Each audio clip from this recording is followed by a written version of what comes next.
É com grande satisfação, então, que nós lançamos oficialmente hoje a tradução completa das recomendações da TCFD, que é uma força-tarefa para a divulgação dos riscos financeiros associados aos riscos climáticos, que advém de uma transição para a economia de menor emissão de gás carbônico.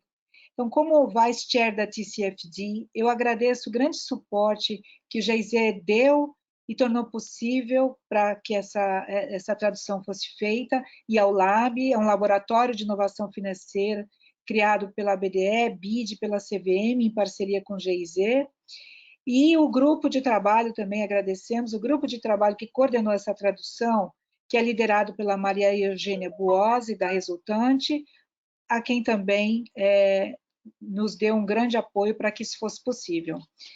O nosso propósito, a partir dessa tradução, é incentivar o maior número possível de empresas brasileiras a considerarem essas recomendações que vocês vão verificar na tradução, para aqueles que ainda não conhecem, já que nós estamos tratando de riscos reais e já instalados no Brasil, de certa maneira, como nós pudemos verificar naquela crise hídrica que a gente teve em São Paulo, especialmente em 2014, e algumas taxações que a gente já vê sobre transporte marítimo, que afeta diretamente os exportadores. Portanto, nós temos os diversos riscos apresentados que vocês vão encontrar, inclusive, bastante bem descritos no relatório. Hoje nós temos mais de 1.200 participantes ou aderentes a essas recomendações no mundo, que está em um market cap de 10 trilhões de dólares, e só 20 empresas ou organizações aqui no Brasil, entre elas, não são só empresas, a Bolsa, né, a B3 e associações, e o nosso grande objetivo é que esses riscos sejam tratados em nível estratégico dos boards das empresas e incluídos na matriz de risco no relatório integrado. A gente não pode deixar de mencionar alguns avanços importantes, iniciativas que a gente vê aqui no Brasil, liderados pela UNEP-FI, e a FEBRABAN, de maneira muito expressiva, já andou muito com esse trabalho, depois o Mário Sérgio vai ter a oportunidade de comentar. E a gente sabe que os bancos estão avançando bastante, mas a gente gostaria muito de ver mais empresas participando. Agora eu gostaria de convidar Mary Shapiro para os seus comentários iniciais, depois nós vamos ter o Michael Rosenauer falando, e a gente abre então para o debate. Mary is with you now. Thank you so much.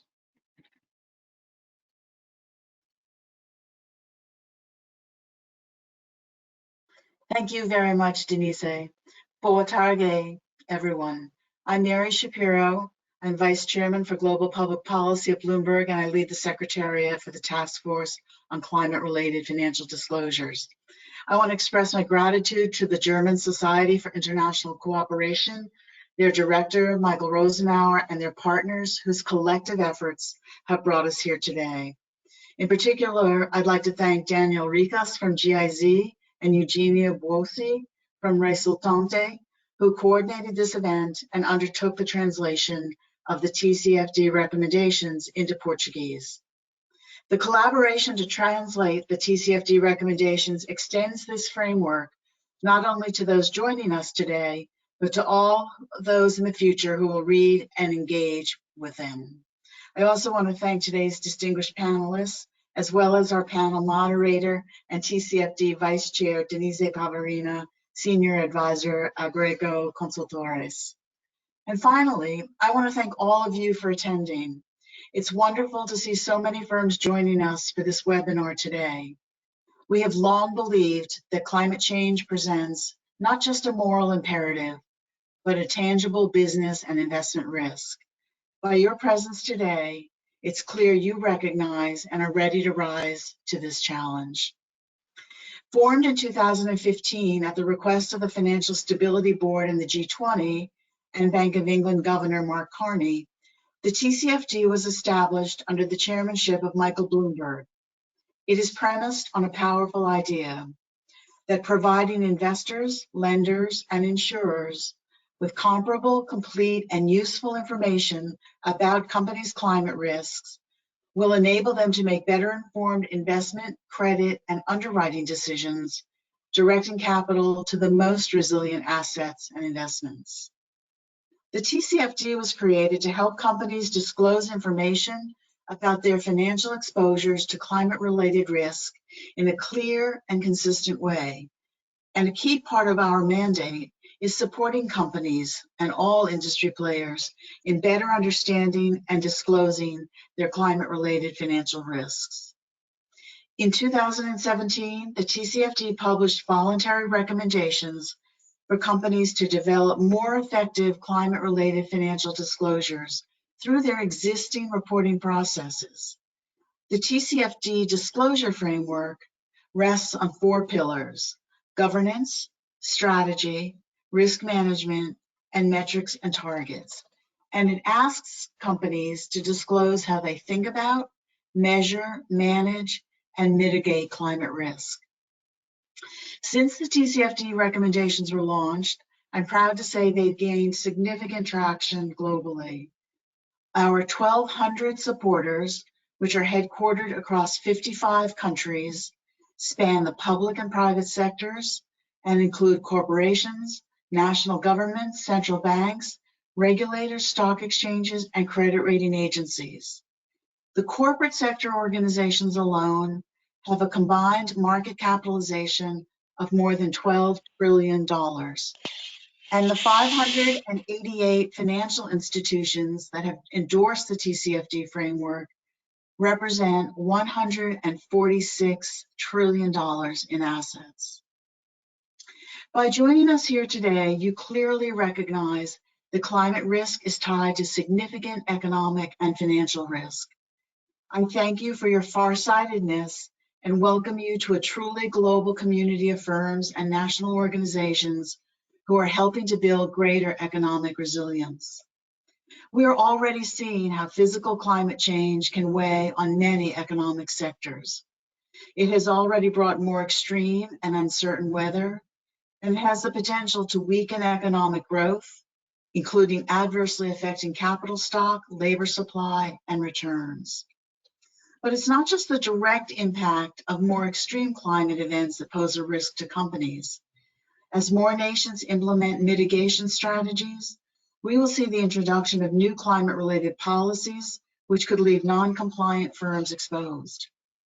And particularly for sectors reliant on carbon, there's considerable transition risk of critical technologies becoming obsolete as greener solutions are developed. We are going to see climate change shape the future of our industries and our world, with preparedness and resilience increasingly factoring into financial decisions. With this in mind, there are important benefits for companies that implement the TCFD recommendations. These include easier or better access to capital by increasing investors' and lenders' confidence that the company's climate-related risks are appropriately assessed and managed. More effectively meeting existing disclosure requirements to report material information in financial filings. Increased awareness and understanding of climate-related risks and opportunities within the company, resulting in better risk management and more informed strategic planning. And proactively addressing investors' demand for climate-related information in a framework that investors are increasingly asking for. Ultimately, our goal is for the information elicited by the TCFD recommendations to become commonplace in financial reporting, supporting more transparent markets and spurring progress against the harmful impacts of climate change. I want to close by thanking you all for your participation here today. The success of the TCFD's goals depend upon broad adoption and implementation. I hope that the spirit of partnership, which GIZ has demonstrated by translating these recommendations, will encourage you all to continue these discussions with your colleagues and peers. And I'll now hand back to TCFD Vice Chair Denise Pavarina. Thank you. Thank you, Mary. Now I will pass the word to Michelle Rosenauer. Michelle, por favor, nos conte sobre essa iniciativa e volto a agradecer pelo apoio que vocês nos deram. Muito obrigada.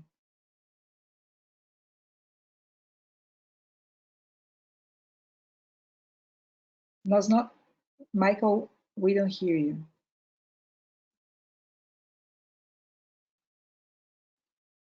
Pode falar. Agora sim? Sim, agora sim.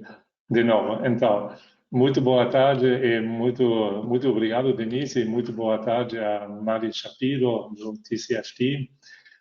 Muito boa tarde a todos os representantes de empresas privadas, instituições financeiras, mais de 200 aqui no chat para este evento. É um grande honor para mim estar não só convidado para este evento, sino mais bem para falar em nome da GIZ algumas palavras de início. Eu mesmo, meu nome é Michael Rosenauer, sou diretor da GIZ, da Cooperação Técnica Alemã aqui no Brasil, mas eu tenho uma larga história de trabalhar no setor de água e saneamento. Nesse setor, de verdade, estava vinculado muitos anos no tema de riscos da mudança do clima. Nesse sentido, se bem aqui estamos em um âmbito mais de atores do setor financeiro, eu conheço bastante bem os perigos e riscos nessa temática. Bom, na GIZ temos o papel, entre outras coisas, de conectar instituições e fomentar a cooperação internacional. O evento de hoje pode ser considerado, na minha opinião, como um exemplo perfeito deste compromisso.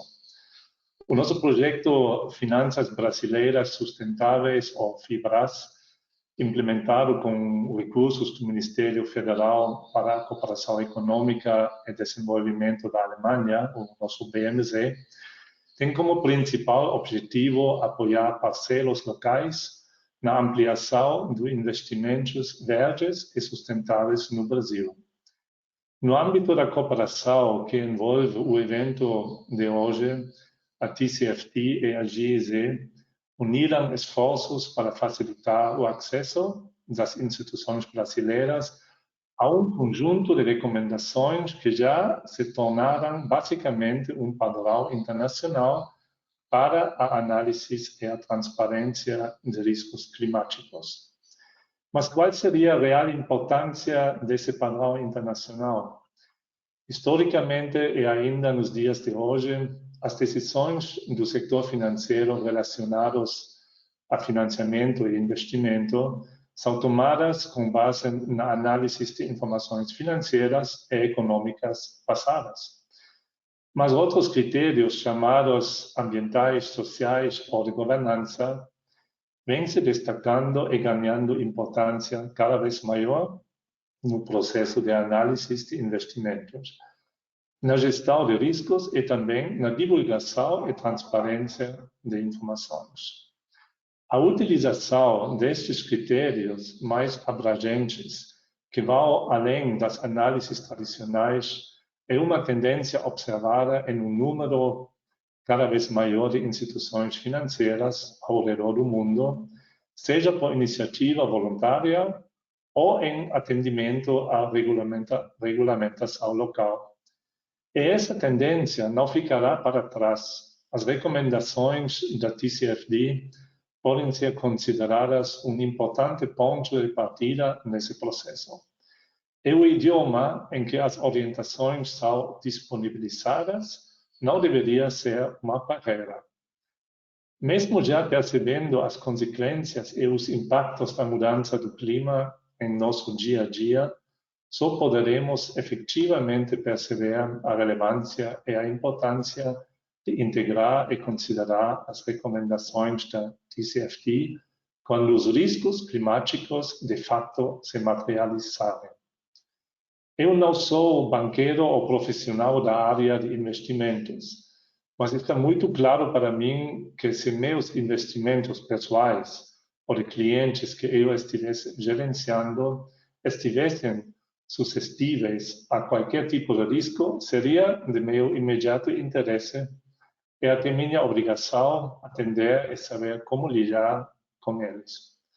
Então, eu olho para projeções como as do Fórum Econômico Mundial, segundo as quais 5 dos riscos mais proeminentes para a economia nos próximos 10 anos são todos riscos ambientais. Os 2 primeiros da lista estão justamente ligados à mudança do clima, à ocorrência de eventos climáticos extremos e à falha em lidar com a mudança do clima. As recomendações da TCFD, em minha opinião, estão diretamente correlacionadas às ações de prevenção a esses cenários e riscos, sejam eles físicos ou de transição. Os efeitos e os riscos decorrentes da mudança do clima podem parecer distantes ou abstratos, e até mesmo difíceis de compreensão. Algo que podemos fazer para ajudar na compreensão é olharmos para acontecimentos atuais e semelhantes. Éramos para estar nos reunidos hoje em um evento presencial, se não fosse pelo Covid-19. Um vírus que terá um impacto econômico e social sem precedentes. Ainda não temos certeza sobre qual estágio desta pandemia estamos vivendo hoje. Por outro lado, muitos especialistas prevêem que as consequências das mudanças climáticas serão muito mais devastadoras do que as da pandemia. O relatório do Fórum Econômico Mundial, que mencionei anteriormente, também apresenta as 10 maiores ameaças, riscos relacionados a doenças infecciosas. Imagine se você, depois dessas informações, tivesse abordado esse risco um ano atrás.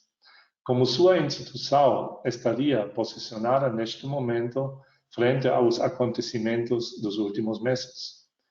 Se você não fez isso com relação à pandemia que vivemos, você ao menos tem a oportunidade de fazer com relação à mudança do clima. Com essas palavras, prezados assistentes a este evento, encerro minha fala lembrando que temos a real possibilidade e as ferramentas necessárias para nos prepararmos para um futuro melhor. Agradeço aos nossos parceiros, em especial a Mary Shapiro, do TCFD. Agradeço também aos nossos parceiros locais de implementação que prestigiam aqui hoje e com os quais iremos trabalhar para aprimorar cada vez as condições e as capacidades relacionadas à sustentabilidade do setor financeiro. Muito obrigado. Obrigada, Michel. Muito obrigada mesmo pelas suas palavras. Agora eu convidaria o Marcelo Barbosa para as suas considerações iniciais. Marcelo, por favor.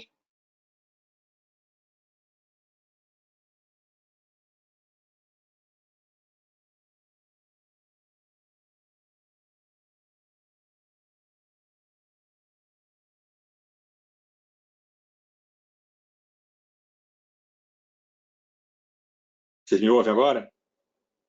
Sim. Perfeito.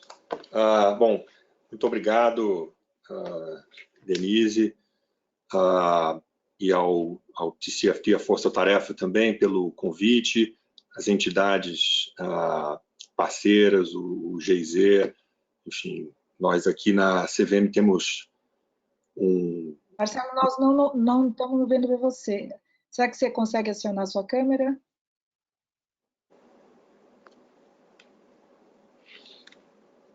Foi? Perfeito. Bom, então vou reiniciar aqui. Obrigado, Denise, pelo convite. Eu agradeço ao TCFD, às demais entidades parceiras aqui representadas. Eu queria começar, acho que o mais interessante vai ser o debate, obviamente, mas eu queria começar só registrando um pouco do que é o nosso papel como reguladores de mercado de capitais no tema de finanças sustentáveis. Eu acho que, como a gente costuma dizer, o regulador de mercado de capitais, se ele não for nada mais, ele será necessariamente um regulador de informação. Então, nos cabe, em primeiro lugar, olhar para o mercado, para os emissores dos valores mobiliários que vão ser negociados nesse mercado,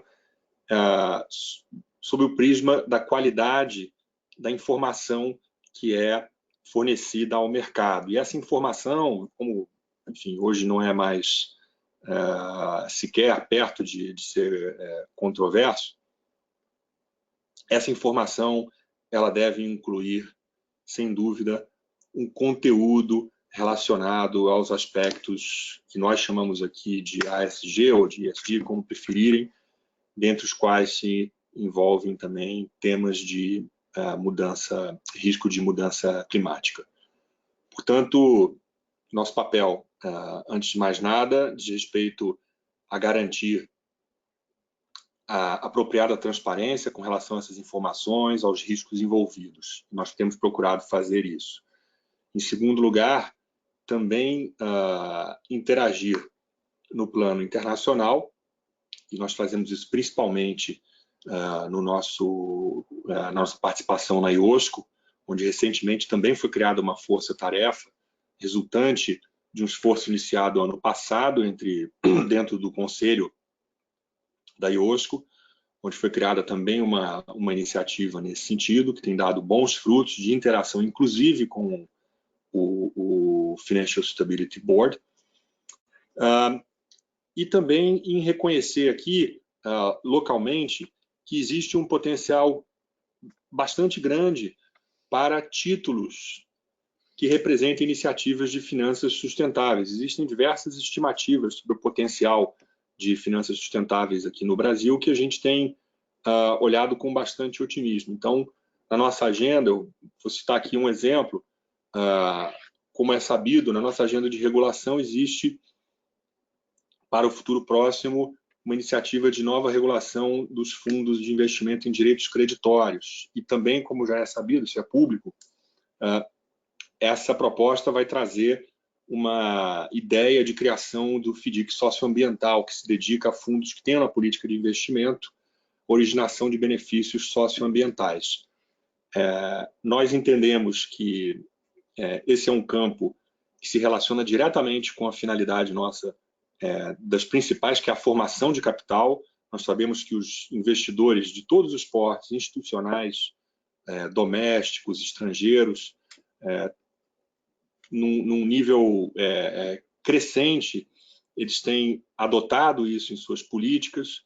Os investidores de varejo são cada vez mais conscientes da importância dessa temática e nós, ao darmos transparência a esses temas, nada mais estamos fazendo do que tornando o nosso mercado mais competitivo, porque nós estamos chamando a atenção para a importância desses temas e chamando a atenção dos investidores que dão a devida importância a esses temas. Então, é um assunto que se liga à formação de capital e da manutenção do mercado de capitais brasileiro como competitivo nessa arena. Essas são as considerações que eu tenho inicialmente, e eu fico à disposição para comentários, enfim, para dúvidas, e novamente agradeço ao convite para representar a CVM aqui nesse debate. Muito obrigado.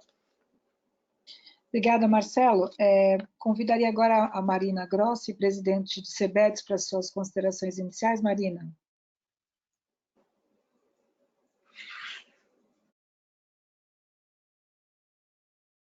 Marina, nos ouve? Oi, Denise, está me ouvindo agora? Sim, agora sim, obrigada. Obrigada a você, obrigada, Denise. É um prazer aqui. Primeiro, gostaria de felicitar a iniciativa de traduzir esse documento. Sem dúvida, a disseminação do qual o CBED está comprometido praticamente desde 2018 com a TSFD. Essa disseminação é extremamente valiosa para que a gente possa avançar numa agenda importante como essa. Gostaria de parabenizar aí os meus colegas de mesa, então, Mário Sérgio, Marcelo, que acaba de falar, você, Mary Shapiro. É um prazer estar aqui com vocês agora e é interessante a gente ver o momento que a gente está traduzindo isso no Brasil e no mundo, né? E ganhando força. Eu acredito que essa agenda da TCFD, junto com talvez a agenda de precificação de carbono, é fundamental para a gente avançar para uma economia de baixo carbono. E Marcelo falou um pouquinho disso, mas a retomada, também falou o representante da GIZ, o Michael, a retomada da economia ela tem que ser feita em novas bases, né? A gente no CEBEDES é uma instituição que congrega 60 grandes empresas, responsável por quase 40% do PIB, e fundamentalmente grandes empresas. Então, eu acho que nossa aderência a essa agenda da TCFD até porque ela tem que estar na estratégia dos negócios, e a alta liderança do CEBEDES e das grandes empresas, o engajamento delas pode fazer essa diferença, né? Em outras agendas, Mário Sérgio vai falar depois, a gente fez uma parceria com a FEBRABAN, então o guia, por exemplo, de títulos verdes, que é um processo que a gente fez, um guia CEBEDES e FEBRABAN, e agora com a TCFD também a gente está juntos, a FEBRABAN cuidando da parte dos bancos e a gente apoiando a parte das empresas.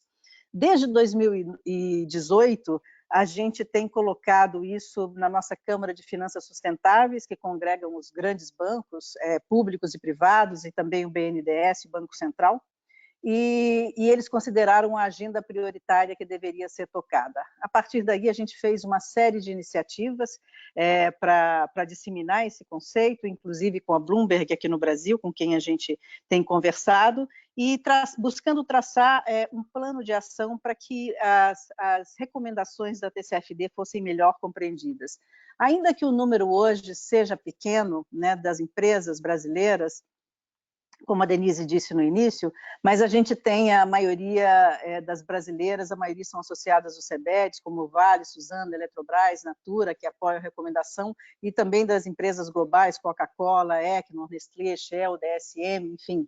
É um trabalho constante que a gente tem feito com as empresas para que essa aderência aumente, e sobretudo com as lideranças. O nosso compromisso para que isso entre no centro de decisões, e a gente viu na TCFD uma ferramenta importante para dar esse salto, porque você tem exatamente essa leitura melhor, você dirige o olhar do investidor, né, para que olhe essa questão de uma forma, vendo o que é relevante para a sua tomada de decisões. A gente já está há muito tempo nessa agenda, Denise sabe bem disso, de relatórios, de como é que a gente faz para precificar melhor e deixar claros os riscos climáticos.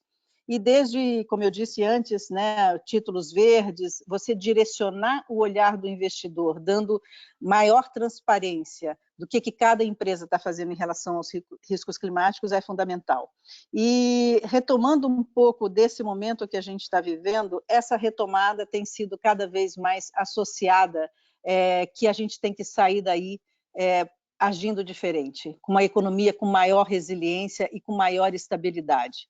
E, nesse sentido, eu acredito que, nessa retomada, uma ferramenta como a TCFD tem que dar um salto, realmente, para que ela possa ser um instrumento, e aí é muito bem-vindo esse momento, para que ela possa ser um instrumento, de fato, para que possa atrair esses recursos, né? O Brasil tem muitas condições de estar em outro posicionamento. E muitas vezes são pequenas coisas. Nesse evento com a Bloomberg, por exemplo, que a gente fez, depois de fazer a nossa...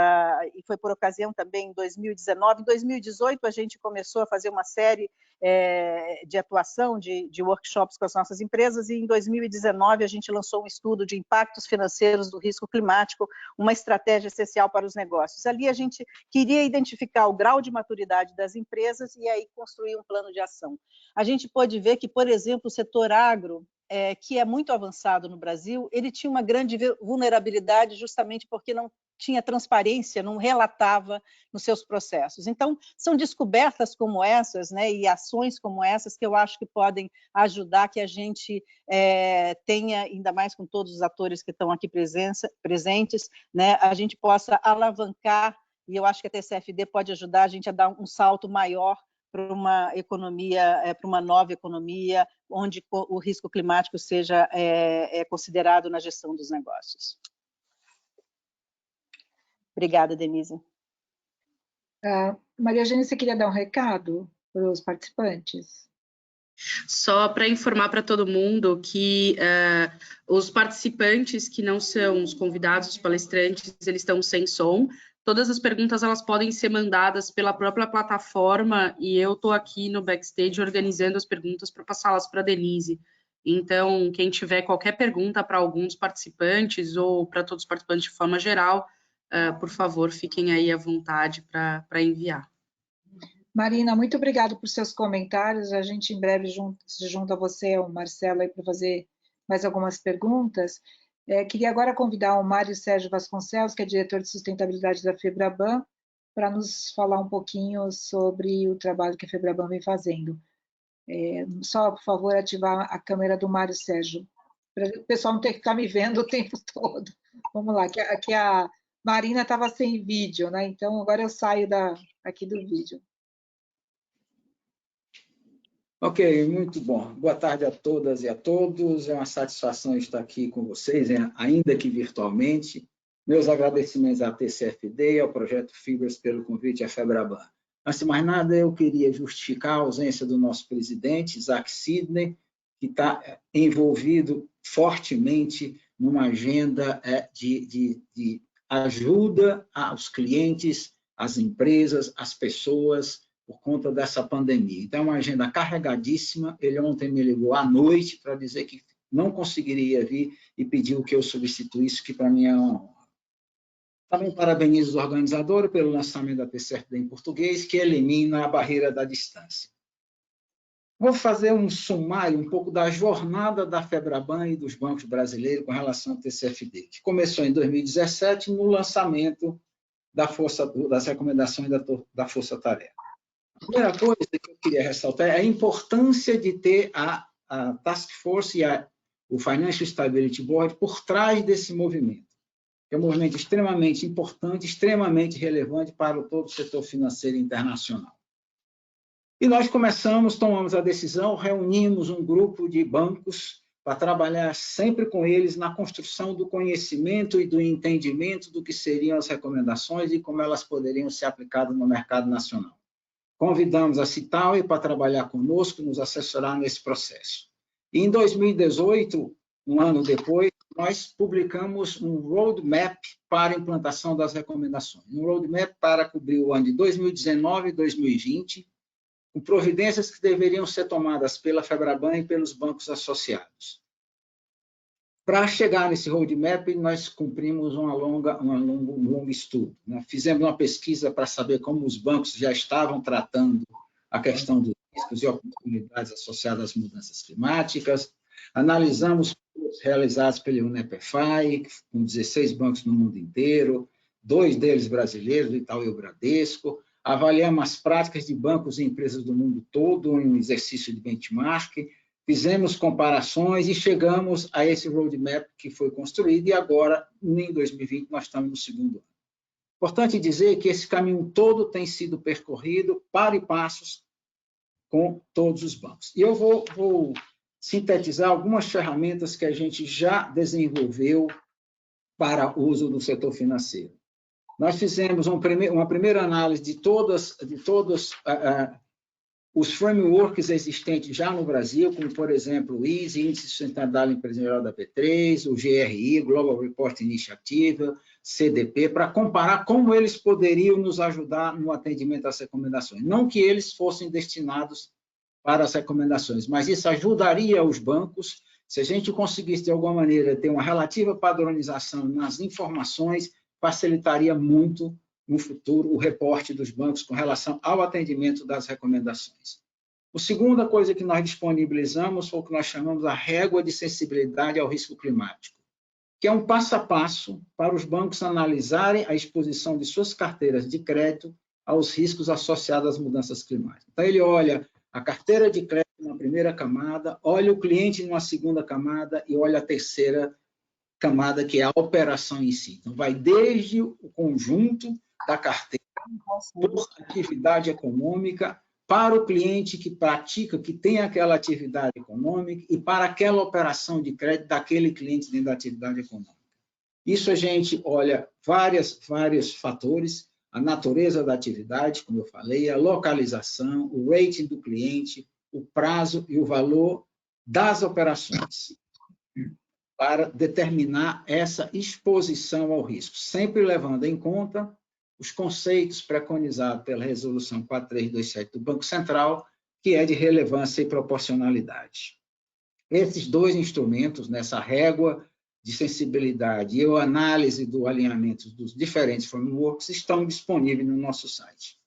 Em 2019, aqui, já com o apoio da resultante, nós desenvolvemos um material para capacitar tecnicamente os bancos associados sobre o tema.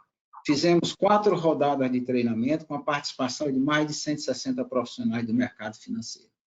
Mais ou menos no mesmo período, com os CEBEDs, fizemos um workshop reunindo 11 representantes de empresa e 15 de bancos para discutir os impactos das recomendações dos negócios. E aqui, uma observação extremamente relevante. As recomendações da TCFD representam uma avenida de mão dupla. Nós, bancos, precisamos das informações e precisamos saber interpretá-las, precisamos saber avaliá-las e avaliar os impactos delas nas nossas carteiras.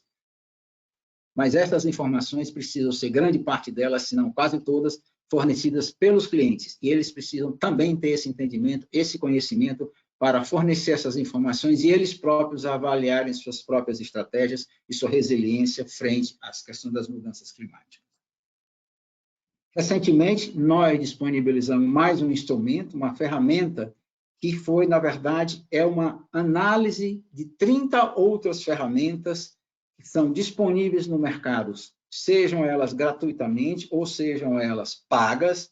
Avaliamos essas 30 ferramentas para as características de cada uma delas, o nível de granularidade de cada uma delas, para que os bancos possam, a critério próprio, a critério deles bancos, usá-las ou não usá-las nas análises de risco para a concessão de crédito e dos impactos climáticos. Essas ferramentas são voltadas para analisar os impactos climáticos.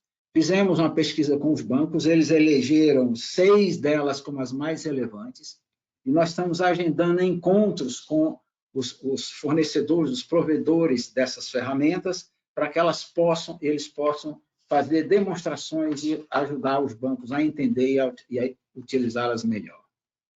Esse ano, já caminhando para o final da minha fala, tem 2 ações que eu acho que são extremamente relevantes também e estão dentro do nosso roadmap, que é, na verdade, uma sequência de iniciativas, né?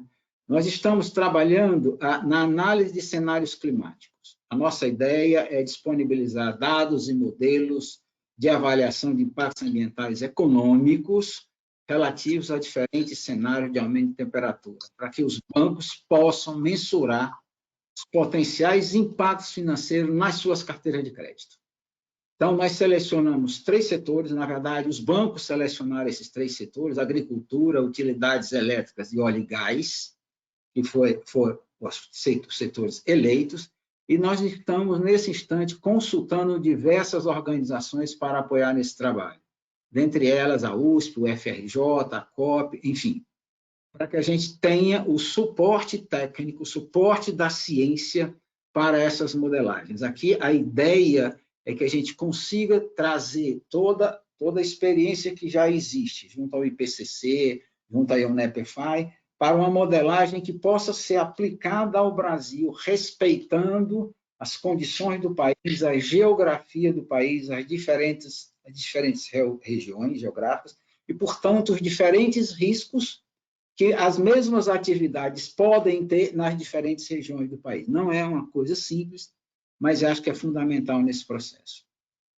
Uma outra ação importante que a gente está fazendo esse ano, um guia para a mensuração e reporte das emissões de gases de efeito estufa da carteira de crédito dos bancos, as tais emissões financiadas. Os bancos já medem as suas emissões naturais, né, dos seus imóveis, dos seus centros de processamento, etc., e nós estamos agora preparando um guia para que eles possam medir e repostar as emissões das suas carteiras financiadas.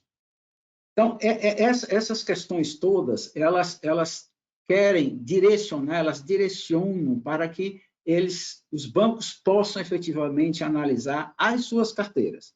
Para isso, nós estamos desenvolvendo já há vários anos, acho que uns 5 anos, uma mensuração para saber quanto de cada atividade econômica cada banco financia. Quanto financia de energia renovável, quanto financia em óleo e gás, etc.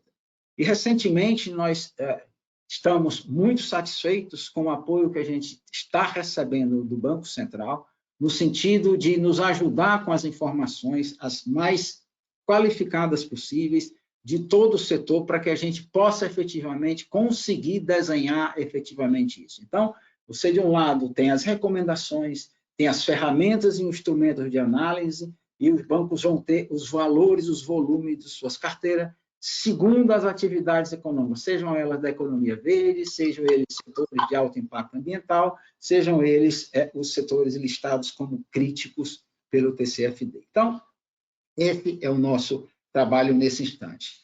Finalmente, acho que é chover no molhado dizer que essa agenda é relevante para o setor. Como o Michael mencionou, nós precisamos estar preparados para as mudanças que já estão ocorrendo e que serão graves no futuro. E com uma diferença fundamental com relação ao que nós estamos vivendo hoje. Eu acredito que quando nós tivermos um cataclisma climático, um avanço do mar ou uma desertificação muito forte e migração por conta dessa desertificação, dificilmente nós vamos ter como remediar isso no momento, dificilmente a gente vai ter como remediar isso por pesquisa, por ciência. Então, é preciso que a gente esteja preparado antes, que a gente seja muito, muito prudente nesse tipo de análise. Essas são as minhas considerações iniciais, eu agradeço. Obrigada, Mário. Realmente é admirável o trabalho que vocês vêm fazendo, a gente tem que reconhecer, e extremamente importante. Eu só, assim, falando algumas palavras para a gente daí passar as perguntas que a gente já está recebendo de todos os participantes. Nós estamos com 206 participantes, 215 participantes agora, é uma ótima audiência, a gente fica muito feliz, porque eu acho que é uma grande oportunidade de falar, especialmente com as empresas, os investidores, porque essa informação ela deveria permear qualquer avaliação de risco de uma empresa ou de quem está comprando ou vendendo ativos, enfim. Então, nós não estamos falando de algo só qualitativo, a intenção da Força Tarefa é quantificar estes riscos, traduzir essa quantificação, não só riscos, mas oportunidades também, depois eu vou falar um pouquinho sobre isso. Nós temos várias oportunidades que podem advir dessa transição, e imaginando o momento que nós estamos vivendo, onde todo mundo está repensando tudo, desde as questões pessoais até como tocar o seu negócio, como reorganizar o seu negócio, por que não pensar o seu negócio à luz desse desafio que já estava colocado e que se soma aos que vêm agora, aí por conta dessa paralisia momentânea que a gente está vivendo na economia mundial, não é só no Brasil, na economia mundial. Então, acho que é um grande momento para se fazer uma reflexão. Eu queria fazer umas perguntas para aquecer e depois a gente traz aí as perguntas da nossa audiência. O que a gente vê, e aí seria para vocês três, né?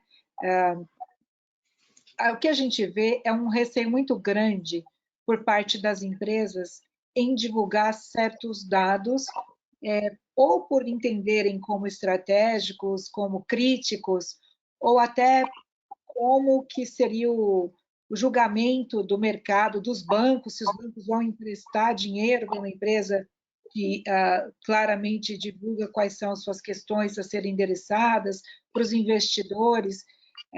Então, assim, eu queria ouvir um pouquinho cada um de vocês. Eu começaria para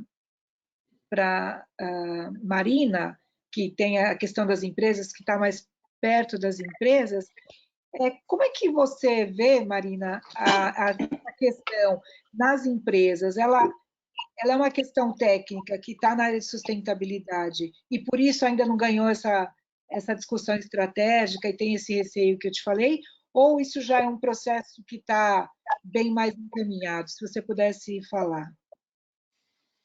Obrigada, Denise.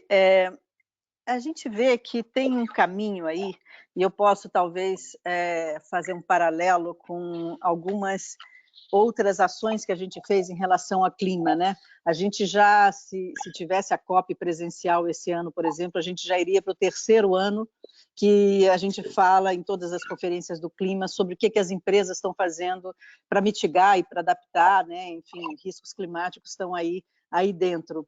E a gente fez um estudo, por exemplo, talvez aí seja um pouco um dado para a gente pensar, com 61 empresas brasileiras, e a gente viu que 80% delas identificam oportunidades ou riscos relacionados ao clima, mas ainda não são capazes de tangibilizar 53% do impacto financeiro dessas oportunidades, nem 46% dos riscos.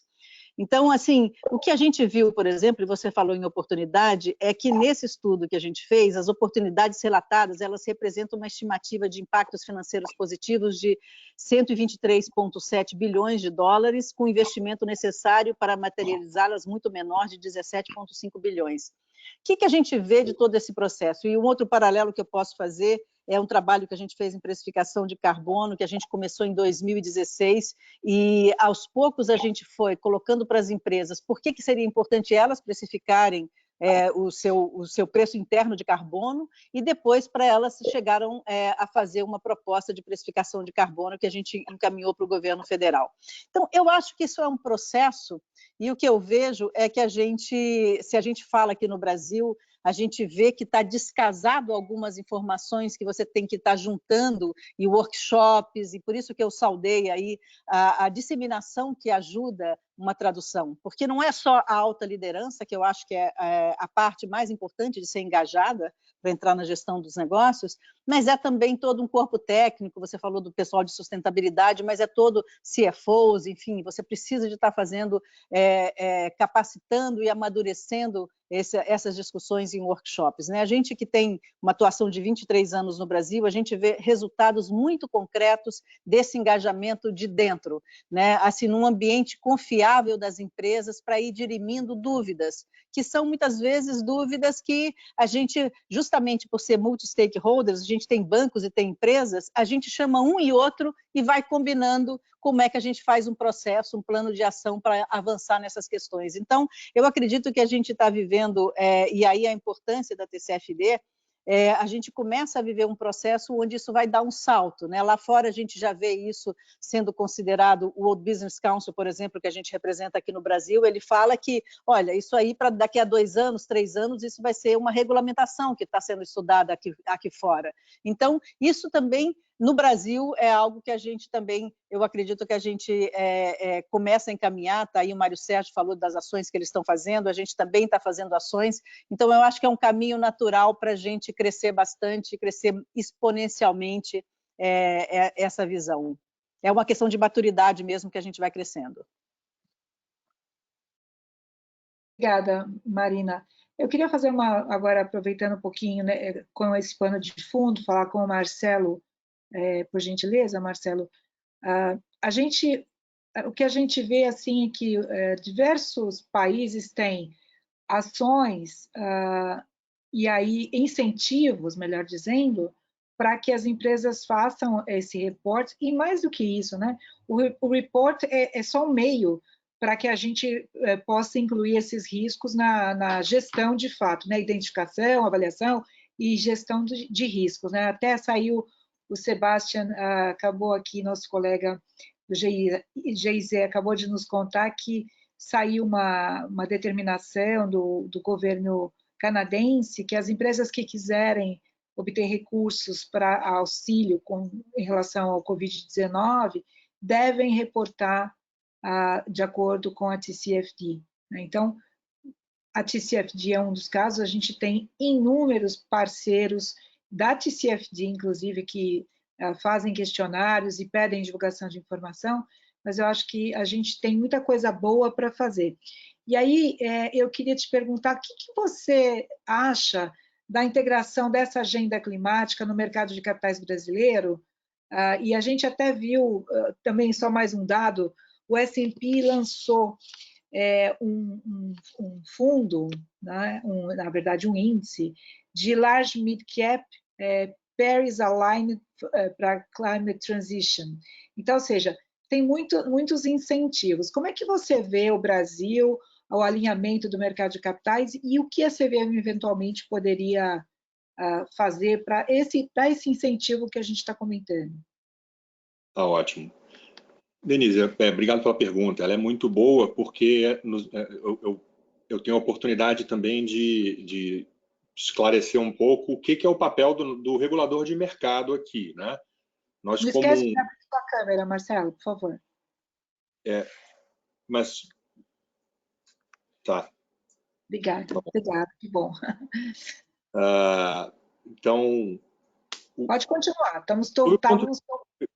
Perfeito. Sob o ponto de vista do regulador de mercado, o que nos cabe aqui? Na verdade, como você bem mencionou, usando o exemplo canadense, né? O governo pode, caso ache adequado, pode criar incentivos. Do nosso lado, nós como integrantes aqui do aparelho do Estado, né? Como reguladores, nos cabe dar a informação, né? Cobrar daqueles que entram no mundo, no ambiente do mercado de capitais, que forneçam a informação adequada sobre essas questões que nós entendemos que, sem dúvida, são materiais. Então, por exemplo, hoje, o principal documento informacional dos emissores, né, do nosso mercado, das companhias do nosso mercado, que é o formulário de referência, ele já inclui, quer dizer, nesse documento já se espera, já se determina que os emissores descrevam ali fatores de risco que podem influenciar a decisão de investimento, e, em especial, lá no item 4.1J, se não estou enganado, aqueles que tratam de questões socioambientais. Um pouquinho adiante, também um item que trata de processos judiciais, administrativos ou arbitrais, envolvendo algumas questões, dentre elas, questões ambientais também. O formulário de referência também requer que os emissores apontem quais são os efeitos relevantes de regulação estatal sobre as atividades dos respectivos emissores. Aí está incluída, sem dúvida, política ambiental, custos incorridos para o cumprimento da regulação ambiental, as políticas socioambientais também dos emissores, como é que é feita a divulgação sobre essas políticas sociais, ambientais, que metodologia que é usada, enfim, e logo na sequência, em complemento ao formulário de referência, foi emitido pela área técnica, ano passado, um ofício circular, onde aparecem as informações do tipo, se a companhia produz um relatório de sustentabilidade e se produz, qual é a metodologia que é usada, se esse relatório é auditado, qual é um link para você poder consultá-lo externamente, uma política de responsabilidade ambiental também. A gente, então, na nossa regulação, a gente já determina que as companhias apresentem uma série de informações que são relevantes sobre esse ponto de vista. Além disso, um item que foi incorporado ao nosso relatório, ao nosso formulário de referência, que é o informe sobre o Código Brasileiro de Governança, ele também, e esse código, só para eu esclarecer, quer dizer, a CVM participou como observadora da preparação desse código. O código em si, você conhece bastante bem, ele foi o resultado de um trabalho de 11 entidades, do qual, de novo, nós participamos como observadores. E lá tem uma série de princípios e de práticas recomendadas, dentre eles algumas questões que são relacionadas a questões socioambientais também. E a CVM há pouco tempo, no final de 2018, eu já estava na CVM participou da elaboração de um documento junto com a B3 e o GRI, e também a Rede Brasil do Pacto Global, que foi um documento intitulado Mercado de Capitais e os ODS, né? Onde também nosso objetivo era tornar essa prática de divulgação mais consistente e mais útil para o mercado. Porque a gente está pensando, um tema que permeou as falas anteriores foi o da comparabilidade, né? A questão da taxonomia, que é uma ferramenta fundamental. Hoje nós vemos uma série de iniciativas nesse sentido e existe uma esperança de que haja uma convergência, uma padronização num futuro muito próximo. E a gente saúda, né, e recebe muito bem esses esforços de taxonomia, porque, no fundo, quanto antes ocorrer e quanto melhor forem feitos esses esforços, eles vão resultar em uma informação mais pronta para ser utilizada pelo investidor. Então, nós estamos sempre interessados e dispostos a trabalhar nesse sentido também. E só, por último, eu vou mencionar novamente aqui, nessa frente de transparência, os diversos trabalhos que têm sido feitos no Laboratório de Inovação Financeira, que foi criado em 2017 pela CVM, em conjunto com o BID, em conjunto com a Associação de Bancos de Desenvolvimento, enfim, também, né, com o GIZ na sequência, onde nós temos trabalhado em algumas frentes relacionadas a projetos que tenham alguma adicionalidade social ou ambiental que ajude o Brasil a andar no cumprimento de suas metas relacionadas aos objetivos de desenvolvimento sustentável. E, por fim, acho que vale a pena falar também em que existem alguns instrumentos, alguns títulos e alguns produtos no mercado de capitais que têm reflexos, que têm impactos positivos na agenda socioambiental. Eu mencionei há pouco aqui os FDICs socioambientais, que no futuro próximo nós esperamos submeter à audiência pública, junto com a regra, né, que vai rever o regime dos FDICs, mas há e haverá outros instrumentos também que nós acreditamos que unem duas finalidades importantes. A primeira é o avanço dessa agenda como um todo, e o segundo, no mercado de capitais, é oferecer mais ativos para o mercado brasileiro, especialmente para investidores que tenham identificação com essa agenda e emissores idem. Então, acho que, num resumo, acho que essas são formas que nós temos procurado trabalhar e que estão, como eu falei no começo, na minha primeira fala, elas estão bastante em linha com o que nós vemos em outros mercados. Marcelo, obrigado. Eu até queria pegar essa última... Agora sim? Sim. Pegar essa última fala sua, porque eu acho que é muito interessante e muito importante a gente procurar, e aí estou falando como o mercado financeiro como um todo, atribuir valor para esses ativos que as empresas têm e que muitas vezes elas nem sabem que têm ou que podem produzir a partir dessa organização, né? A Marina já falou um pouco sobre isso. A Marina, a gente não está vendo, gente, mas ela continua aí conosco, só a imagem dela que não está aparecendo, mas ela está e aí ela também pode fazer alguma intervenção em algum momento aí para nos ajudar. Mas eu acho que, assim, uma das coisas que eu percebi, conversando com algumas empresas, quando eu estava convidando algumas empresas a aderir, né, às recomendações, é que algumas delas não tinham nem a consciência de que tinham ativos e que tinha até uma linha de negócios que poderia ser tratada de uma maneira positiva a favor da companhia quando se avalia os riscos, né? Uma empresa que tem várias atividades, uma delas talvez que seja mais emissora, mas uma outra que vai justamente na mão contrária, resgatando aí, no caso, aí o CO2. Então, eu acho que assim, essa questão do aculturamento é muito importante, por isso a CVM pedir informações é importante, o mercado pedir informações é importante, porque vai desmistificando, e a padronização é fundamental, né? Então, até, Mário, agora passando um pouquinho para você a pergunta, que eu sei que vocês estão vivenciando na prática, né, essa experiência, quem que deveria participar, imaginando dentro de uma empresa? O banco é uma empresa, claro que ele tem um outro papel também, né, que vai ser um indutor das empresas divulgarem as informações, porque terá que divulgar, né? O banco vai ter que pedir para as empresas. Mas como é que a gente faz para organizar melhor dentro do banco ou de uma empresa quem que tem que participar desse grupo de trabalho interno para poder prestar essas informações, apurar de fato as oportunidades, né? Em banco tem muita oportunidade de financiamento, né? Para até a substituição de uma fonte de energia mais poluente por uma menos poluente, enfim, bancos têm muitas oportunidades, mas como que organiza esse grupo?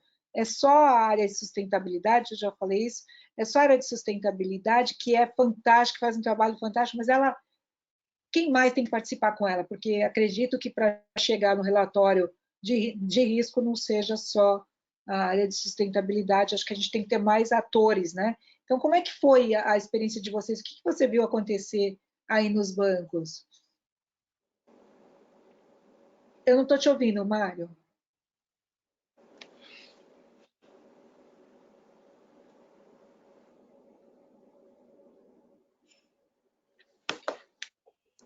Vai, acho que agora sim, né? Não. E agora? Sim. Tá Sim. Então, quando o Banco Central lançou a 4327, ele exigia uma política de responsabilidade socioambiental para os bancos, né? E exigia também que fosse nomeado um diretor estatutário como responsável. E estipulava que eles seriam fiscalizados periodicamente com relação a isso.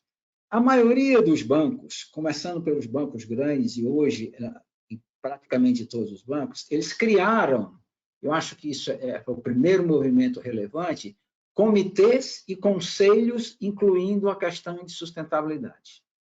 Então, você tem, tanto nos comitês de alto nível, ou no conselho diretor, já tem agenda para a pauta sustentabilidade, a pauta de risco climático.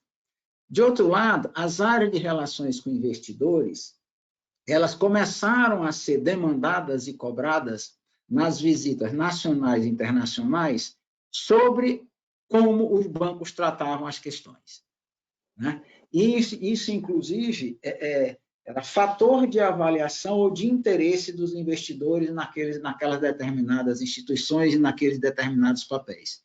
Então, de um lado, você começou a ter internamente, por força dessa regulação e por força de demandas de empresas mais avançadas com relação a isso, dentro da área de relações com investidores, essa demanda começou a se tornar real. E aí, na medida em que os bancos, muitos deles têm conexões internacionais, as influências que vêm dos mercados americanos, principalmente dos mercados europeus, como o mercado da França, do Reino Unido, enfim, da Holanda, etc., começou também a empurrar essa agenda. Então, hoje, por exemplo, a gente recebeu uma boa notícia, agora recentemente, o Banco Central do Brasil aderiu àquela Networking for Green the Financial System, que já tem mais de 70 bancos centrais ao redor do mundo discutindo essa questão. Uma outra força importante é uma força-tarefa que foi criada no Comitê de Supervisão Bancária de Basileia, que começou a discutir essa questão de risco, e até o momento, por exemplo, não está claro como tratar o risco climático dentro dos riscos. Se é um risco de crédito, se é operacional, de mercado, ou uma nova categoria, como é que faz isso? Essas questões todas, para os bancos, que são muito sensíveis, é um alavancador. Nitidamente é um alavancador. De outro lado, algumas instituições começaram a ter a atenção voltada para novos negócios. E eu cito um claramente: energias renováveis, solar, fotovoltaica de geração distribuída. Trabalhou-se com isso, a FEBEBAN trabalhou com os bancos sobre isso, na criação de um modelo, na criação de certificação com relação a isso, validação de qualidade de projeto, de fornecedor, etc. E isso hoje é bastante financiado pelos bancos. Então, grandes bancos já financiam isso fortemente. Então, é um misto, né, Denise? É uma coisa que vem por parte dos clientes, que vem por parte do negócio, do investidor, que começa a ter essa preocupação. Há um noticiário hoje, eu fiz outro dia um levantamento, durante um mês, no número de notícias que o jornal Valor Econômico falou sobre a questão climática. Há um ano atrás era praticamente zero. Então, veio a disputar espaço com outros temas. Porém, tem uma questão de agenda que é muito relevante a gente colocar na mesa, que é a disputa entre a agenda urgente de curto prazo com a agenda estratégica de longo prazo. Isso acontece no cotidiano das empresas, isso acontece no cotidiano dos bancos. Como conciliar essa agenda? Hoje, nesse momento de pandemia, as atenções são todas voltadas para a agenda de curtíssimo prazo. Então, é preciso que a gente, na hora que estiver discutindo o planejamento dos bancos, na hora que estiver discutindo o planejamento das empresas, se coloque esse tema para ser discutido e fazer parte desse planejamento. Nós temos feito isso na Febraban. E os resultados começam a aparecer. A agenda começa a ficar mais encorpada, porque, de um lado, os prejuízos, né, nas seguradoras começam a ficar tangíveis, visíveis claramente. Os investidores começam a perguntar, aí o presidente da BlackRock faz uma carta aos investidores, chama a atenção de todo mundo, né? Aí essas coisas, é um somatório. Não existe bala de prata nisso, tem que ser um conjunto de pessoas tem que participar disso, a área de planejamento, a área de risco, a área de negócio, a área de clientes, a área de relações com investidores. Não é uma questão única da área sustentável, nem pode ser, é totalmente transversal. E é dessa forma que as coisas vêm caminhando dentro das instituições financeiras e dentro da própria Febraban. Obrigada, Mário. Eu tenho aqui uma pergunta do Luiz Vissoto, aqui do Banco Central, para o Mário Sérgio. Como que você... E aí eu também faço essa pergunta para a Marina, né? Que eu acho que essa é uma questão relevante. Para a mensuração e avaliação desse risco, quais são os principais desafios da mensuração, especificamente, né? Que a ação está sendo tomada, uma vez que tem uma incerteza muito grande. Eu me lembro, assim, só para vocês entenderem onde que a gente está pensando essa pergunta, quando a gente começou, nós éramos do grupo, eu representava o grupo de gestores de recursos, né? Porque é um grupo multidisciplinar, né? Força Tarefa. E aí a grande questão que os gestores faziam, tem, obviamente, todos, a grande maioria já inclui alguma coisa, ou muita coisa, cada um está no nível, mas é como você traz a valor presente o impacto que traz esses riscos e essas oportunidades, vamos colocar assim, talvez as oportunidades sejam até mais fáceis, ou certamente são, mas os riscos, como é que você traz a valor presente, como é que impacta aí os balanços. Então, pensando nessa questão de dificuldade específica de mensuração do risco, eu queria que se a Marina e Mário pudessem falar assim, as dificuldades, que ação vocês estão tomando para tentar diminuir, que eu acho que esse é um assunto que interessa a todos, né? Até para poder padronizar, né, Marcelo? Até para a gente criar um padrão, quais são essas questões? Denise, Oi. Fala, não, eu acho que o grande mérito assim da TCFD é que ela sai do mundo da sustentabilidade e migra para o mundo financeiro, né? Então, você tem uma visão mais integrada do risco e oportunidade na cadeia de investimento, né? A abordagem dela é justamente sair do mundo da sustentabilidade, resgatando um pouco a sua fala, né? Sair do mundo da sustentabilidade e ter esse olhar do investidor. Eu acho que esse é o grande ganho dela. Quando eu olho os avanços que estão acontecendo, e aí eu estava dizendo para vocês que a gente está no 3º ano que as nossas empresas falam que elas estão aderentes ao Acordo de Paris, fazendo ações mitigando, né, buscando ações de adaptação, então, assim, porque isso traz competitividade e o portfólio das nossas empresas o portfólio ligado à área ambiental, ele está crescendo mais nas empresas tradicionais, ele cresce mais do que o portfólio tradicional.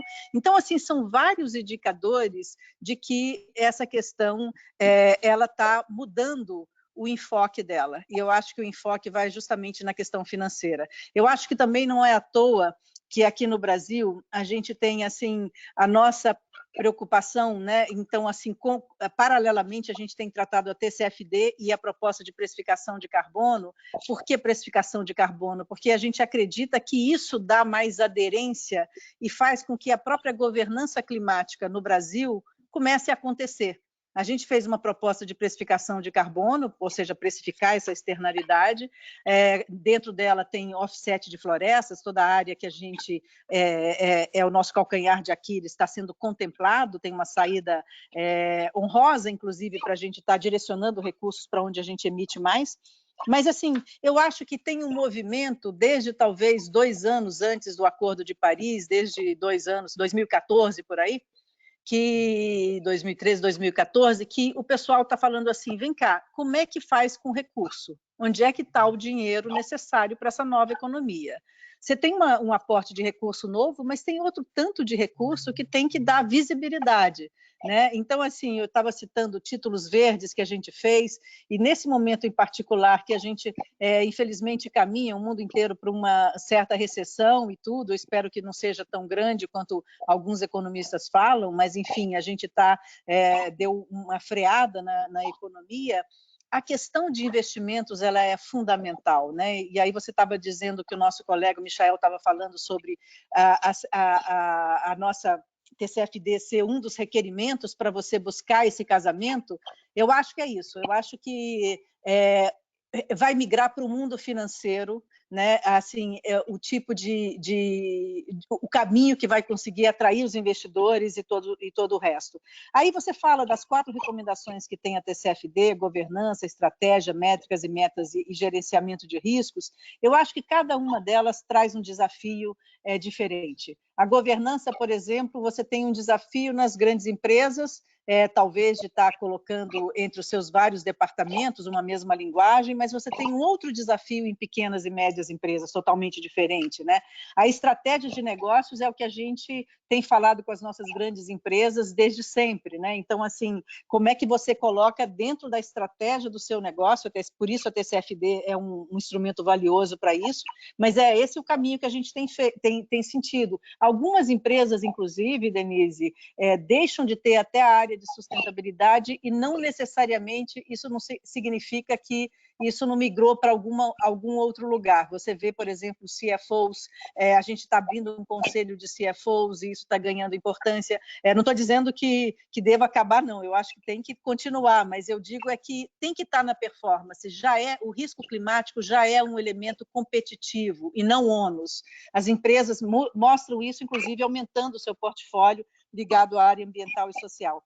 E eu diria que a gente acrescenta no Brasil essa grave questão que, na questão dessa pandemia que a gente vive, isso ficou mais desnudado, e é talvez a nossa característica que a gente deve contemplar, que é a questão social. Então, assim, se por um lado o ambiental, sobretudo na Europa, em todos os lugares, isso é bem colocado, e eu acho que se aplica totalmente ao Brasil, mas a gente acrescenta, e a gente vê esse movimento das nossas empresas todas cruzando as suas fronteiras de atuação, justamente para que a questão social seja endereçada. Então, eu acho que talvez acrescentar a particularidade de cada uma dessas 4 recomendações, mas um olhar especial, talvez, para a questão social, que eu acho que vai ser uma marca aí para a gente estar pensando daqui para frente com mais, de uma forma mais estruturada. Denise, deixa eu completar o que a Marina falou, que muito apropriadamente. Nós estamos tentando e vamos continuar tentando, de traduzir tudo isso em valores financeiros. Esse é o grande X da questão. É na hora que você medir a carteira, você conseguir ver o risco e dizer isso representa X, ou Y reais, ou Y, não sei. Esse é o risco que eu estou, né? A minha exposição a esse risco. Então, a gente fez algumas coisas interessantes. Nós fizemos uma simulação de precificação de carbono em cima de balanços de empresas, isso no ano de 2016. Né? Balanços públicos, todos os dados públicos, nós simulamos vários preços de carbono e chegamos com quanto isso impactaria na EBITDA das empresas. E apresentamos aos bancos. Então, aí já houve, vamos dizer assim, eu diria para você assim, a realidade se mostrou clara. Dependendo do preço do carbono, a empresa pode ter uma perda no seu EBITDA significativa. Então, vale a pena trabalhar esse ponto com as empresas dentro do banco. Então, isso é uma coisa que foi muito interessante. Nós estamos medindo, como eu mencionei, o volume de empréstimos que é feito para a economia verde, para setores de alto impacto e para os setores da TSFD. Nós medimos agora, em junho, com base em junho do ano passado, o volume de empréstimos feito para todos aqueles setores que a TCFD lista como sendo mais críticos com relação ao clima.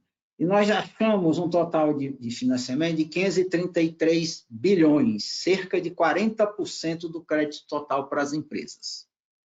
Então, é um outro sinalizador para que, né, o tema ganhe atenção. E agora nós estamos discutindo taxonomia, junto com diversos entes nacionais e internacionais, porque a gente precisa, de alguma maneira, padronizar isso. E com relação ao trabalho que eu citei, de a gente contratar aí algumas entidades, principalmente da ciência, como o USP, FRJ, a COP, etc., é no sentido de olhar a experiência da UNEP-FI que aconteceu lá, naquele modelo de simulação deles, com 16 bancos no mundo inteiro, entender aquilo, olhar quais são os requisitos que ele tem, se esses requisitos se adequam ao Brasil, se chegam no Brasil, se a gente precisa colocar outros, e tentar desenvolver algum tipo de modelagem financeira, econométrica, que a gente permita simulações que os bancos possam fazer simulações nas suas carteiras. Então, é um passo difícil, porque a gente vai estar entrando nisso agora, por isso nós estamos trabalhando, vamos trabalhar com essas equipes de alto nível, para tentar, né, combinar essa história toda e chegar a um momento em que os bancos possam, né, junto a seus clientes, inclusive, fazer as simulações com relação ao que seria o impacto naquela determinada empresa, e aí você tem que olhar a empresa, se ela está no Nordeste, se ela tem uma planta no Nordeste, se ela tem a planta no Sudeste, ou tem nos dois lugares, quais são os impactos diferentes em cada uma delas para aquela mesma empresa, aquela mesma atividade. Então, é nesse pé que a gente está hoje. É um tremendo desafio. Eu não sei qual vai ser o resultado até o final do ano, até o ano que vem, mas essa é a agenda, e acho que essa agenda é mandatória. Obrigada. Olha, a gente está recebendo uma série de perguntas. Eu vou tomar aqui a liberdade de responder uma, que é do Carlos. É assim, a pergunta dele, basicamente, a gente já falou um pouco, né, o Marcelo, inclusive, como é que vai acontecer o progresso junto ao sistema financeiro, dado que não existe um compromisso, ou pelo menos uma declaração de compromisso mais forte que venha do próprio governo para a gente, como que isso vai ser implementado? A gente sabe da participação do Brasil no acordo, enfim, aqui a questão ela é muito mais pragmática no sentido de adesão e implementação. Eu acho que, assim, Marcelo já falou um pouco, né? Eu acho que, Marcelo, depois você pode acrescentar, mas eu vou dar um pouco a minha visão, né, sobre isso, que eu acho que é importante do ponto de vista da força-tarefa. O que a gente viu nos vários países que aderem é que não foi por acaso que o Financial Stability Board convidou o setor privado para fazer essas recomendações, porque tinha que ser uma recomendação que fosse factível, com informações padronizadas e que não reproduzisse naturalmente nenhum trabalho que já era feito por organismos extremamente competentes que falavam sobre risco, sobre clima, não era esse o objetivo. Não foi por acaso que foi chamado o setor privado para trabalhar. E o que a gente vê é que o setor privado vem andando a despeito do que cada país ou organização faça. Eu acho que, assim, obviamente, quando você tem estímulo, você pode acelerar, mas o setor privado vem trabalhando, vem implementando, e eu acho que é isso, porque o risco, quem corre é cada empresa, é cada investidor, o interesse é comum, não é o interesse só de uma entidade. Este é o interesse dos bancos. Eu não falei das seguradoras muito aqui, mas a CNSEC já também está desenvolvendo um trabalho nessa linha. A gente teve, no ano passado, uma participação na conferência deles, que é extremamente relevante, reúne todas as seguradoras do país. Enfim, está todo mundo entendendo que o risco é real e corrente. Ele não é só um risco futuro. Então, se não começar a se preparar realmente, nós vamos ter questões. Então, eu diria para, assim, só um pouco na direção do que já foi falado, de que o setor privado já percebe, precisa, obviamente, de uma série de apoios, vou falar um pouquinho no final, mas eu acho que tem meios de fazer isso. E, aliás, aproveitando, né, para fazer que não seja por uma orientação, uma política, vamos chamar, que não seja uma política, eu queria perguntar para vocês três, né? E aí eu pergunto para o Marcelo, vou deixar você com a batata quente primeiro, Marcelo. Você acha que, para que a gente tivesse essa inclusão, não vou nem falar só da TCFD, mas esse tratamento desse risco, de fato, dentro dos balanços, precificado e indicando riscos e oportunidades que as empresas trazem, os bancos, as seguradoras, enfim, todo mundo, você acha que o caminho que está seguindo é um bom caminho ou seria autorregulação, para resumir, ou regulação? Qual seria o melhor caminho? Eu pergunto para os três.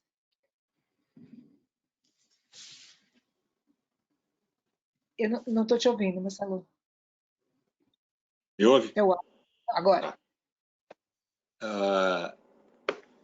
Eu acho que pode funcionar tanto de uma maneira quanto de outra.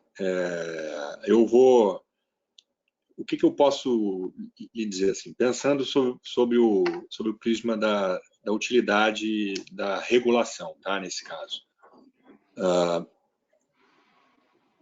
acho que os esforços de padronização já estão acontecendo. Já existem iniciativas muito importantes, muito sérias, e que, se a regulação, aliada ao papel de supervisão do regulador, se eles forem feitos de uma maneira que resulte nos emissores divulgando essas informações, elas vão necessariamente aparecer. Nós não estamos obrigando as companhias a adotarem a prática A, B ou C. Veja, o que a regulação faz nesse caso é exigir que seja dada transparência a qual a prática que é adotada, e se não é adotada, por que não? É diferente. Acho importante que fique muito claro o papel do regulador. E uma vez que seja jogada a luz sobre a situação de cada emissor, aí um agente que não é nem o regulador, nem o autorregulador, nem o emissor, vai fazer um papel importantíssimo. É o mercado, é o público investidor. Esse público investidor vai mostrar, na prática, o apelo que cada emissor tem também de acordo com isso. Vai fazer suas escolhas também de acordo com as práticas que cada emissor revele que tem. Isso a gente já vê acontecendo. Existem, e os grandes investidores institucionais globais, enfim, fundos soberanos, grandes fundos de pensão, têm feito um papel muito importante. E acho, então, que como essa é uma ferramenta muito importante, esse é um agente muito importante, isso pode acontecer com o bom uso da regulação ou da autorregulação. Isso é indiferente, né, sob esse ponto de vista, porque tanto a regulação quanto a autorregulação vão se prestar o mesmo papel, que é o de fazer as informações aparecerem. Acho que pode funcionar bem com a regulação, não estou descartando que a autorregulação também possa prestar um bom papel aí, pelas razões que eu expliquei. Agora, além disso, tem um ponto que eu acho que é importante. Na maioria dos mercados, pelo menos os que eu tenho acompanhado mais de perto e conversado com os reguladores, outros reguladores, tem se visto uma postura de evitar trazer para dentro da regulação um credenciamento oficial daqueles que, com perdão da repetição da palavra, daqueles que credenciam algo como sendo aderente a práticas ambientais ou que credenciam algo como sendo verde, para dizer de uma forma um pouco mais genérica.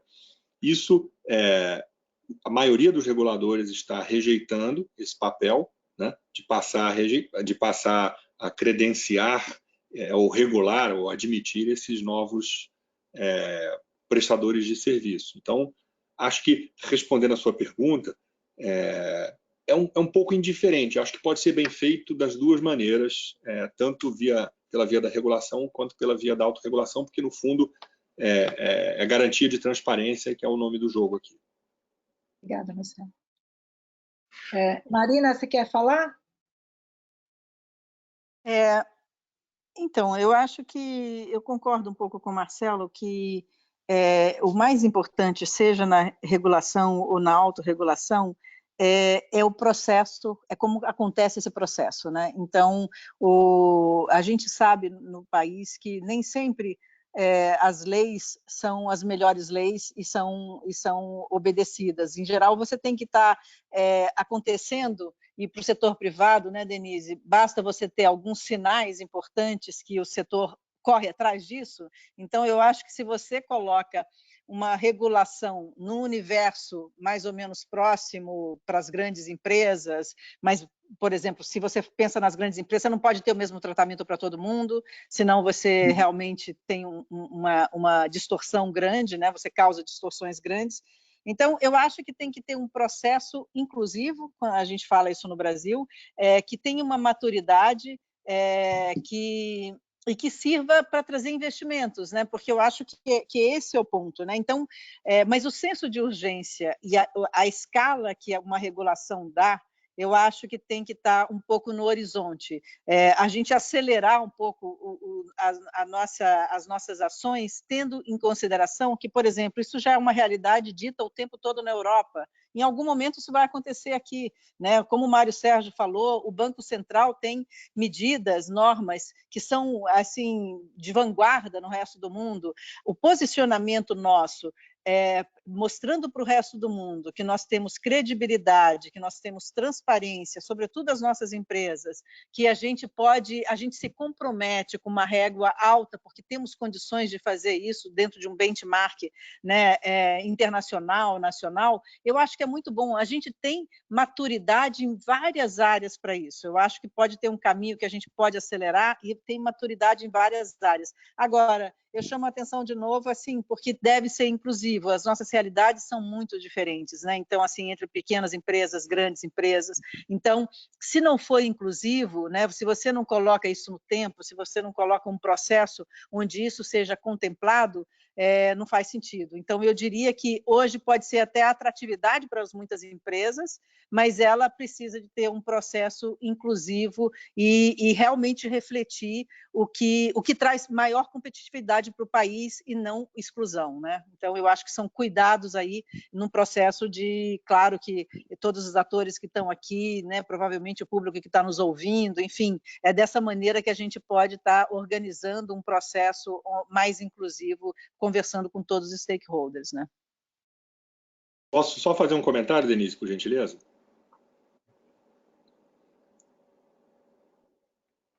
Obrigado. Não, só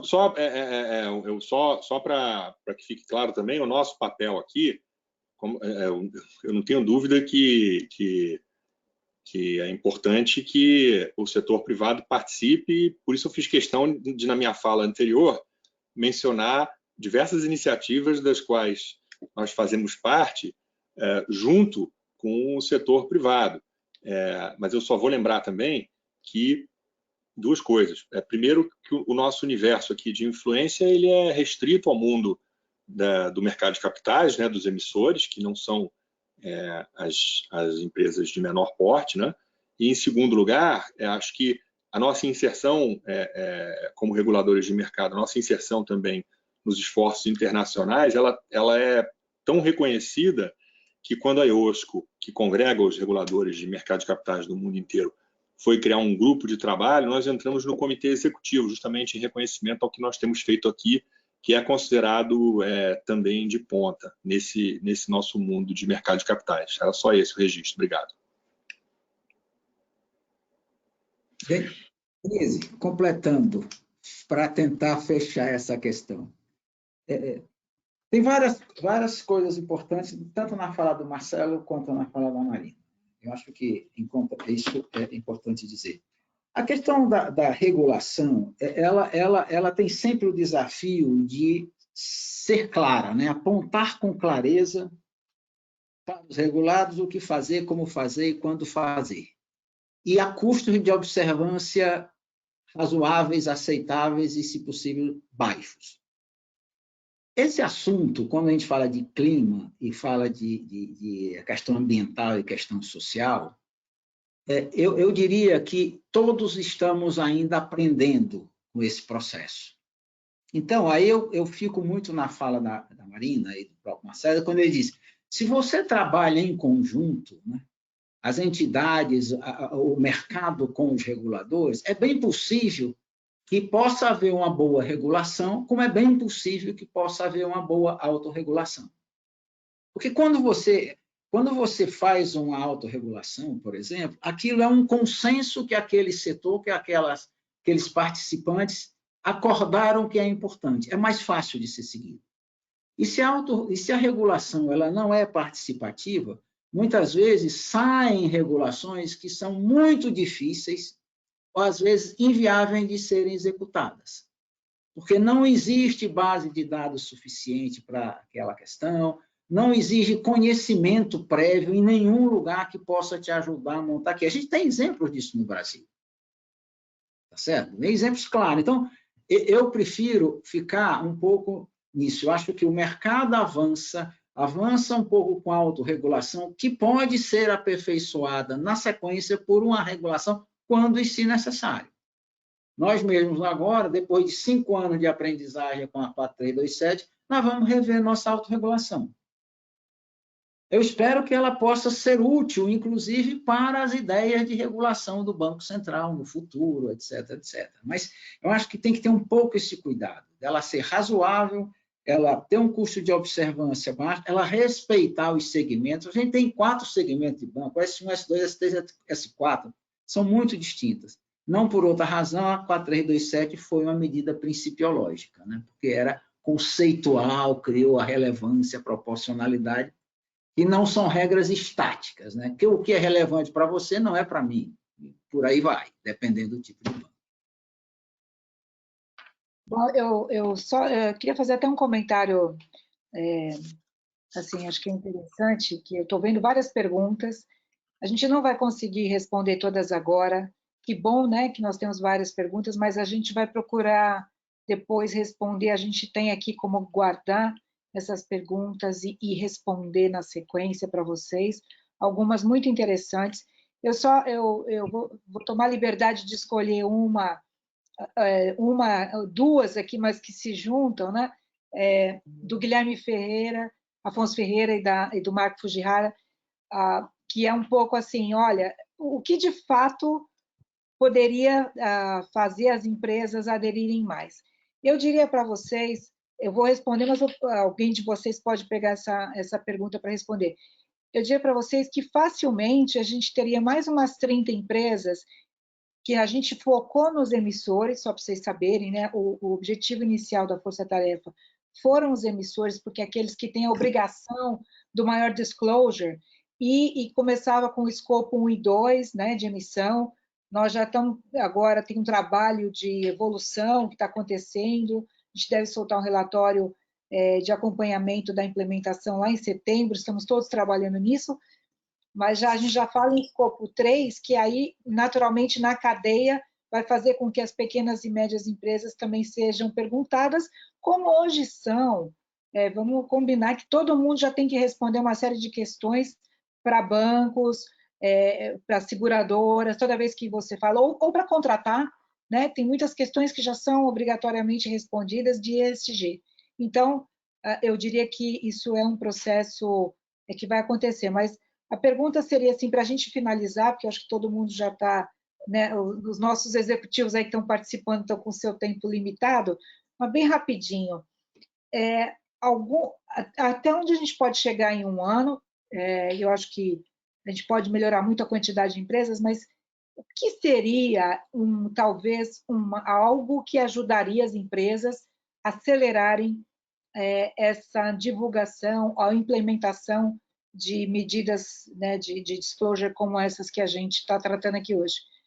Seria treinamento? Seria tratar, que alguém perguntou, e os cenários, como está tratando o cenário climático? Enfim, tem muita dúvida, e eu não vou tentar cobrir tudo, mas se alguém pudesse dizer assim, olha, talvez se a gente tomasse essa ação, nós poderíamos acelerar a adoção pelas empresas dessas medidas. Então, quem quiser se habilitar e responder, aí eu agradeço.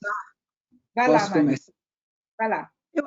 Eu acho o seguinte, eu acho que as empresas estão trabalhando, os bancos estão trabalhando, mas o que ajudaria muito, né, e convenceria as empresas, aos bancos, à população em geral, é se nós tivéssemos um propósito, um objetivo de país com relação à questão ambiental, à questão climática e tudo mais. Se fosse uma política de Estado, uma política de Estado valorizada, que dissesse, nós precisamos chegar em 2050, cumprir as nossas NDCs, esse é um risco real, é uma oportunidade real. Se a gente tiver uma política, um discurso para o país com relação a isso, eu acho que ajudaria muito. Marina, quer falar alguma coisa? Tá tranquilo. Não, eu acho que é um pouco o que a gente falou da regulação, autorregulação, né? Sempre que você tem uma política de Estado, eu concordo com o Mário Sérgio, você direciona, né? A gente está falando de... Agora, eu acho que talvez cenários, você falou de várias possibilidades, é um pouco de tudo, né? Eu citei o exemplo do que a gente fez em precificação de carbono e como isso foi mudando rapidamente, justamente com workshops e tudo, eu acho que isso é uma parte importante. Mas eu acrescentaria uma que eu acho que, como o Brasil é um país grande, continental, né, Denise, né, Marcelo, Mário, Sérgio, a gente fica olhando muito só para dentro. Se a gente olha para fora também, se a gente olha para a demanda, e quando a gente está buscando investidores, eu acho que a gente tem que olhar que o recurso pode vir de fora, tem liquidez lá fora.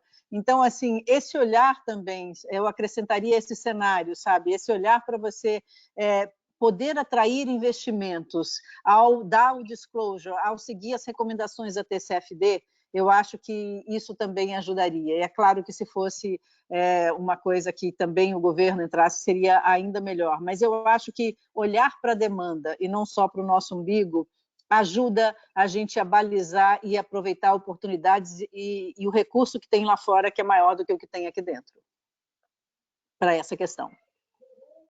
Algum comentário, Marcelo? Tá. Muito rápido, só para... acho que em uma linha também que é semelhante ao que foi dito aqui anteriormente, tanto pelo Mário quanto pela Marina, acho que as companhias, elas obviamente reagem, e aí falando só do nosso mundo aqui restrito, né, de emissores no mercado de capitais, elas reagem a incentivos, né? Então elas vão conciliar a busca delas por geração de resultado positivo para ser distribuído, né, para os acionistas, com outros incentivos. E aí, sem dúvida, quando elas percebem que existe um mundo de investidores que alguns estão procurando associar, né, as suas carteiras a companhias que têm esse tipo de prática, e esses investidores são num número crescente, isso tem que ser dito, e é algo que tem, enfim, estando num número crescente, é uma questão até de competitividade, que sai de sobrevivência, né, nas captações, né, futuras, como também por um outro aspecto que a gente não mencionou aqui, que é um pouco já fora da minha, vamos dizer, do meu quadrado, mas que é o mercado consumidor também. As gerações os mais jovens e as gerações que vêm por aí, eles fazem escolhas cada vez mais também dirigidas por valores que não estavam tão presentes nas gerações anteriores. E muitos deles têm ligação com esses aspectos. E isso aí vai acabar fazendo com que as companhias que vendem, né, para o mercado consumidor, que produzem, né, para venda no mercado consumidor, elas também vão acabar se vendo forçadas a adotar essa agenda. Então, acho que é uma combinação, né? Jogar luz em cima dessas companhias, desses emissores, que vão acabar se vendo numa busca por recursos, numa busca por competitividade, onde esse aspecto vai ser crítico no final.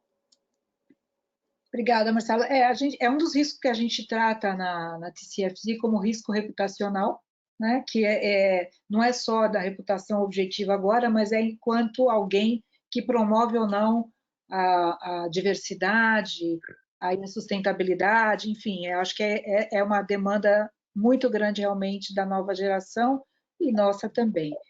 Só queria fazer um comentário. Nós temos a tradução no site do TCFD, já está online, então, para quem quiser acessar.